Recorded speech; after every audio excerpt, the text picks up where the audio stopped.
Hello again, everyone. Edwin Learnard back once again. In this YouTube astrological segment, I'm going to be talking about the September 2nd, 2020 full moon in Pisces, part 2 of 2. Now, first thing I want to talk about, as far as the house that this falls in your chart, this, of course, could be of significance as this could impact the delineation and interpretation for you. Now, mine is going to fall in the 11th house, and it's also going to be intercepted, so it could be a little bit more exasperating and taxing for me than the average person that has that transit there.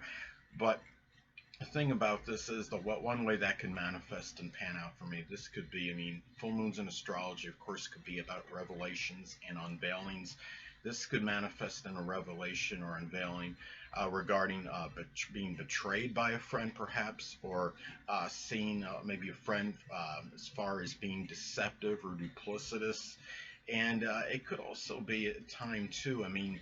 11th house is aspirations. It could, in goals, could a Pisces aspiration be realized, maybe become cognizant of it? I don't think it's going to be completed because because Pisces, of course, can be associated with the metaphysical, which includes astrology, and I don't think this is going to come to an end for me at this time. Stranger things may have happened, but it might be some kind of Piscean goal or aspiration that maybe I become cognizant of. I see full moons in astrology. It can be about revelations and unveilings. It could be about things that were hidden, that were dormant, that come to one becomes cognizant of and aware of. But at the same time, I think we could also be cognizant of certain abilities in some cases that could be associated with the zodiac sign. This could be something for me, whether it might be realizing maybe an ability for poetry or photography or anything that could be Pisces related. So it's something that could pan out that way for me, but time will tell, and I'll see what happens on that time. But also, another thing too is that look at the aspects it makes to points in your chart, as this could impact the delineation and interpretation as well. Now, mine is going to make a fairly close trine to my natal Sun in Cancer, so this could be a very auspicious aspect. Of course, this could be something where the fact that this is transiting my 11th house, that may be getting that emotional support, perhaps, and sympathy from altruistic, self-sacrificing friends. Of course, altruism, self-sacrificing energy can be associated with Pisces, and friends is associated with the 11th house.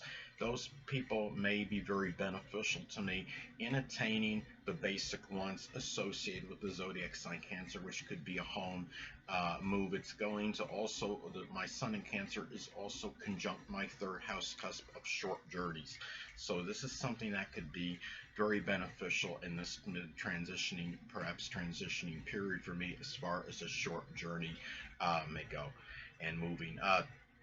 Another thing, well, as far as Sabian symbols go, this is going to be at 10 degrees. And as far as Sabian symbols go, well, in some cases, this could be about the unveiling or revelation of if you have a significant other, it could be a person that might be sadly somewhat promiscuous or a very flighty kind of nature.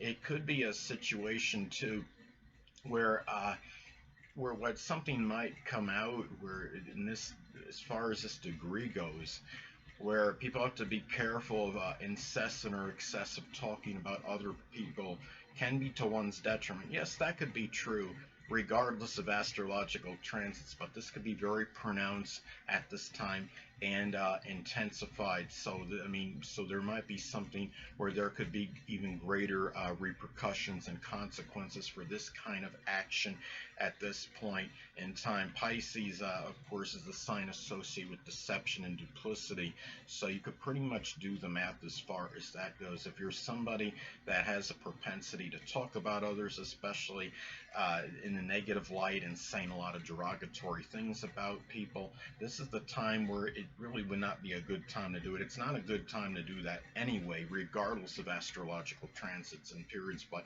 especially at a time like this. But anyway, well, it's also important to look at electional aspects it makes, as this could impact its interpretation and delineation as well. This is going to make a sextile to Uranus and Taurus at this time. Now, this could manifest in a multitude of ways. One way this could pan out is that this could be going, really getting those, receiving perhaps compassion from others, from very loyal and steadfast friends. Compassion could be associated with Pisces. Altruism, of course, can be as well. And then you're talking about Uranus. Uranus can be associated with friends. And being in Taurus, I would say ones that could be very loyal, steadfast, and persistent ones. They could even be Taurus, Sun, Moon, or Ascendant people in some cases, or ones that simply embody Taurian characteristics. So that is one way that could actually manifest. And then another thing too is that this could be very auspicious and beneficial for people going public. When you have a full moon, it could often manifest in going public with things. And the fact it makes that sextile to Uranus, it could be going forth with something very innovative or ingenious. It was something that you held back for a while, and maybe you had been working on something and contemplating it, but this is a time now where when you have the full moon, that's usually, I would say, that's the opportune time to go forth with something. It could be something Piscean that could be innovative, that could be brought out to the public. It could be some kind of new sea navigation equipment. You're talking about Uranus could also be associated with computers, with electronics. So it's something where you could also, in some cases, this is about maybe virtual learning programs that there might be a proliferation of those that might come out at this time. And there's just, or some kind of advanced, sophisticated chemical detection equipment, such as like in your home for like radon or something, things of that nature that have a Piscean flavor to it, but something that is very innovative and may likely work with computers, something that's computer or electronic operated as well. But anyway, also too, it's important to look at other transits to your natal chart at this time, because those transits are going to be amplified and intensified because they're taking place at the time of the full moon in Pisces. Now, I have an interesting transit, intriguing one to say the least at this time. I'm going to have transit Mercury in Virgo make a conjunction to my natal Pluto in Virgo in my 5th house. Now, the thing about this is this could be a period of really being mentally fixated on something and analysis, but it could also be a time where I'm becoming very mentally fixated, obsessed on analytical amusement, enjoyment. Pluto can be about obsession, fixation. Mercury is thinking, of course, but at the same time, and being in the 5th house, that's something that one could actually enjoy and really be happy about. Now, the thing is with me, during, some of you may know, during the football season, I make NFL prognostication prediction videos.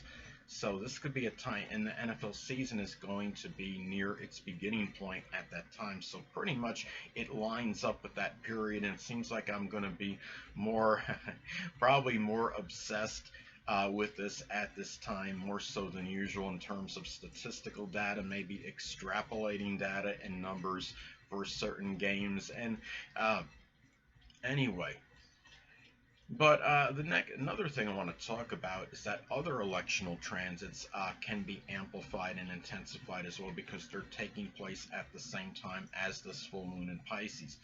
Now, what's an interesting transit I see is that Mercury in Virgo is going to inconjunct Mars in Aries. Now, when you're talking about inconjuncts in astrology, they could often be about adjustments.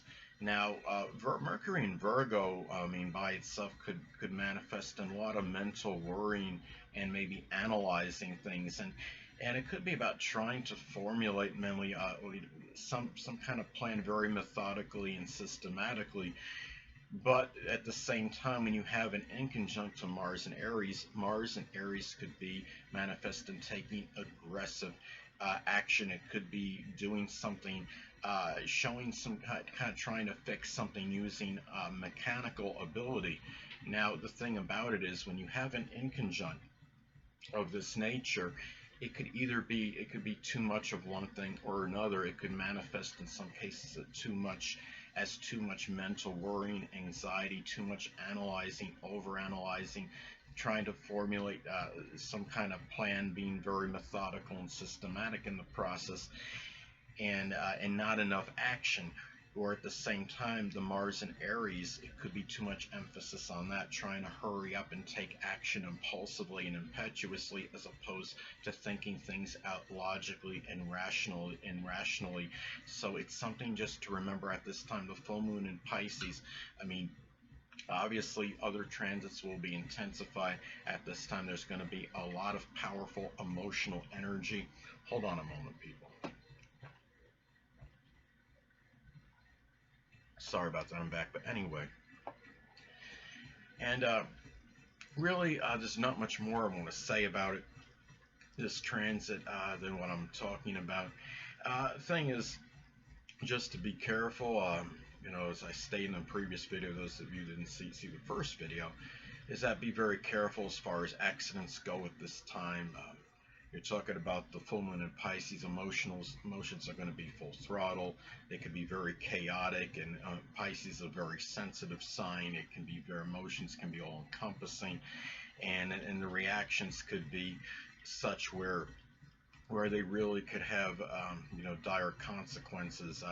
It's a lot, and it might even be something where you might become emotionally upset over something that was like an ambiguous statement that was misconstrued or something. And also be careful driving at this time, because you might be encountering more foggy conditions than usual. Might be something where there might be more propensity for car accidents at this time, and also just accidents in general, whether it could be at sea or drowning. And I could see things like this happening at this time, since we are talking about the zodiac sign Pisces, and it is a full moon at this time. So anyway, people, that'll conclude this YouTube astrological segment. Until next time, people, Edwin Learnard saying stay well.